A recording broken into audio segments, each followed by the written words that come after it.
Hi everyone, Ron Crider reporting for duty today. Today is Wednesday, November the 11th. It's my day 238. I'm reporting for duty here with my numbers for today. 44 days until Christmas. You'll see those numbers right over here. 44 days until Christmas. 51 days left in this year. 32 of my 43 radiation days. 11 more days to go, and I'm doing quite well, and thank you all for asking. I also need to report to you, I am reporting from Vero Beach, from the Victoria Condominium here in Indian River Shores. I also need to tell you that I don't put any commercials on this video, so if a commercial pops up, just go over here and hit the skip button, and it will go away, and you can keep on watching the video. I don't get paid for those videos.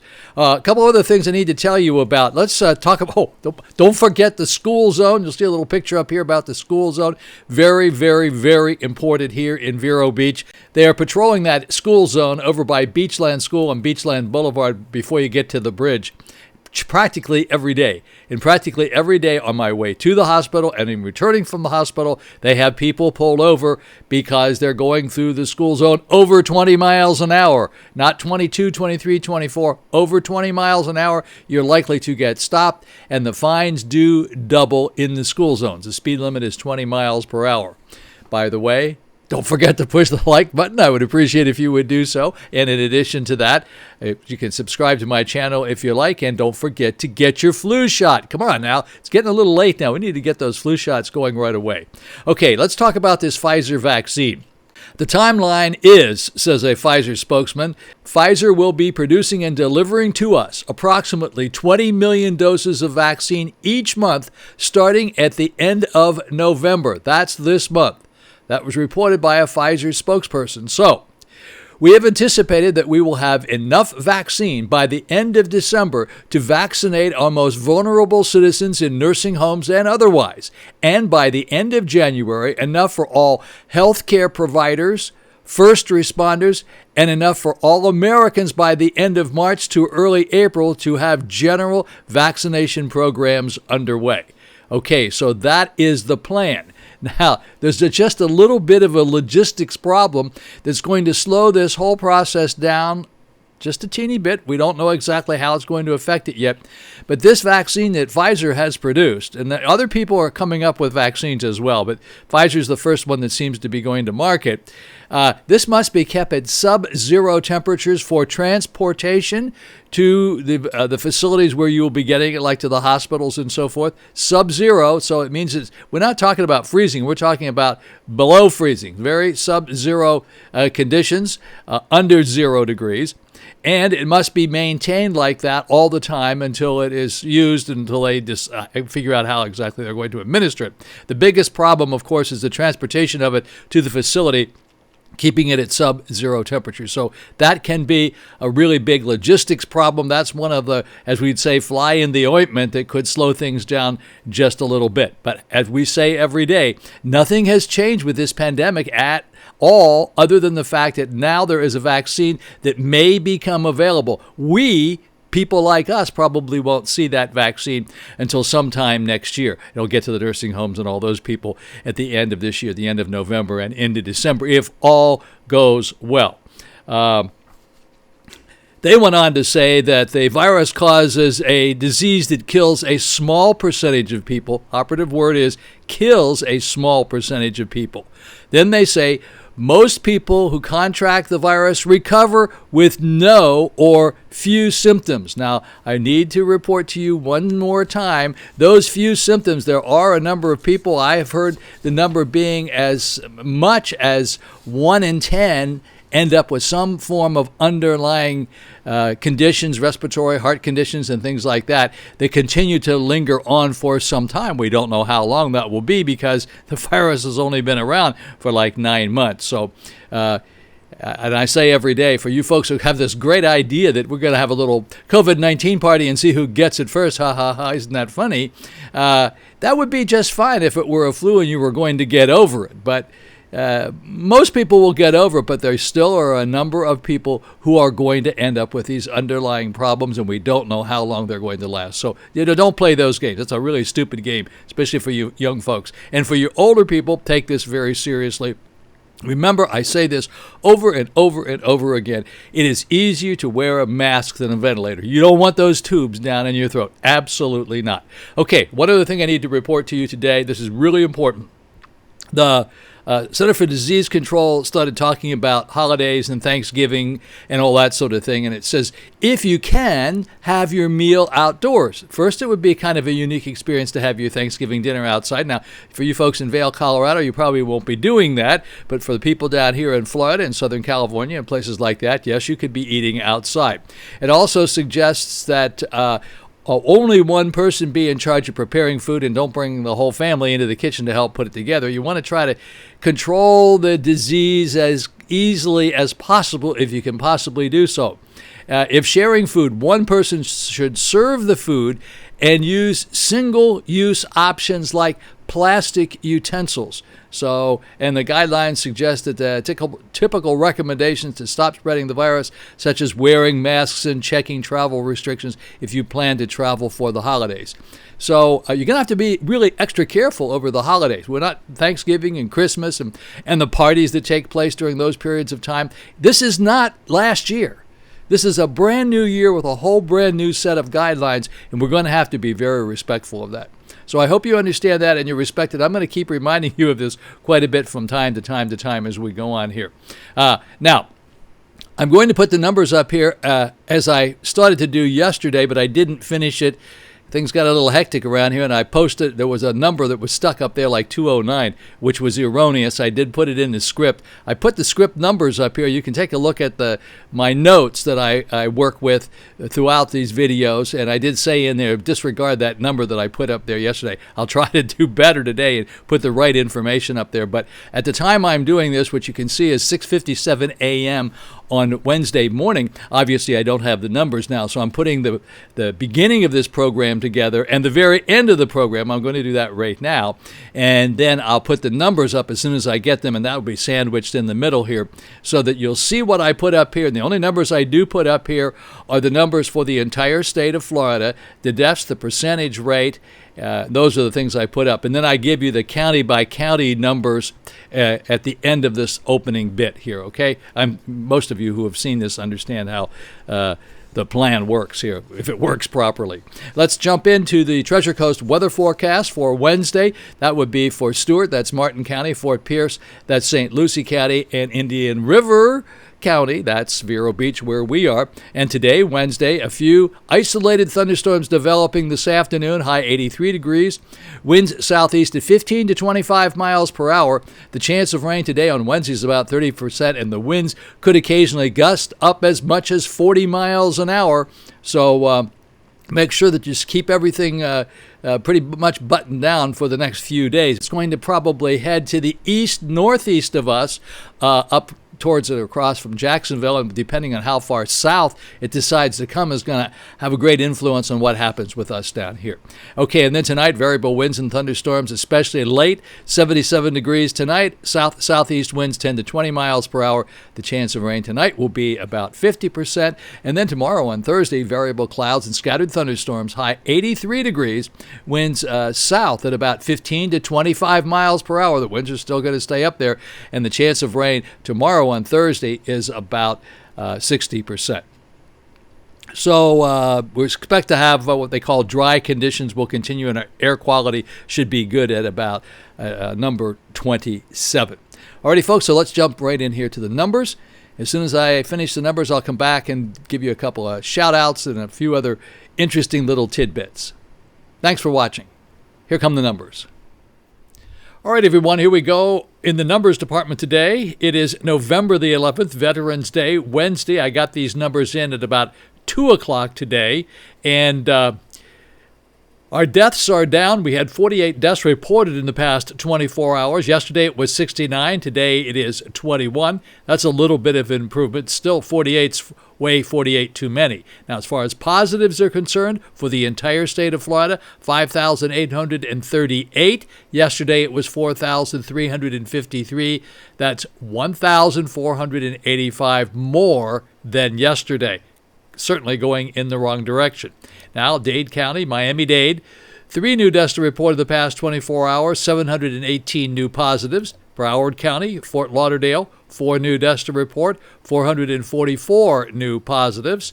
In Palm Beach, 2 new deaths to report, 364 new positives. In Orange County, that's Orlando, 3 new deaths to report, 330 new positives. In Brevard County, that's Melbourne, just north of us, 1 new death to report, 167 positives.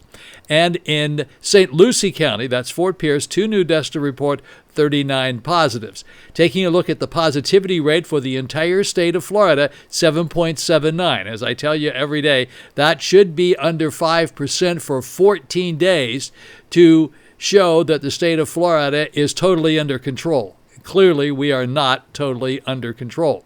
Now, if we take a look at Dade County, they're at 5.74. They're certainly at least close to 5%, at least for one day anyway. Broward County, 7.51%. Palm Beach County, 8.22%.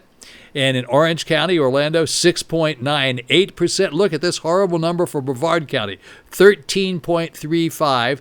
In St. Lucie County, 4.99. It's the only one that's under 5%. Once again, those numbers represent how many people tested positive with respect to the number of tests that were given for that particular day. Okay, here we are in Martin County. No new deaths to report in Martin County. 25 new positives in the past 24 hours. In Indian River County, no new deaths to report. That's a good thing. 47 new positives. Of the 47 new positives, 5 of those positives were in zip code 32960. That's Vero Beach proper on the west side of the Intracoastal Waterway. 10 in zip code 32963. That's a huge number for us over here on the Barrier Island. And then 5 in zip code 32967. As we say every day, we scooch right over here and take a look at the 7-day moving averages for the entire state of Florida. These are the number of deaths that were reported, and these deaths are relating to, in this particular case, it's 53.43. That means approximately 53 people passed away each day for the past 7 days for the entire state of Florida. Now we're going to go over here and take a look at how the United States looks with respect to deaths in the past 48 hours. We do this every day in the 48-hour period instead of the 24 because we don't have enough numbers to give it to you for the 24-hour period. So this is all 48 hours. Texas was in first place, or we say worst place. They had 123 in the past 48 hours. Missouri in second place with 119. Michigan in third place with 84. Illinois in fourth place with 82. And then Florida, we had 74. That put us in fifth place. Indiana in sixth place with 67. Wisconsin in seventh place with 66. California in eighth place with 65. Tennessee in ninth place with 62. And Pennsylvania in 10th place with 58. And Georgia, our neighboring state up there, was in 11th place with 53. We'll go down here a little bit further and take a look at some of the other states that we identify with. In New York, 17th place with 26. Ohio was in 18th place with 23. For our friends in Minnetonka, Minnesota, 19th place with 23.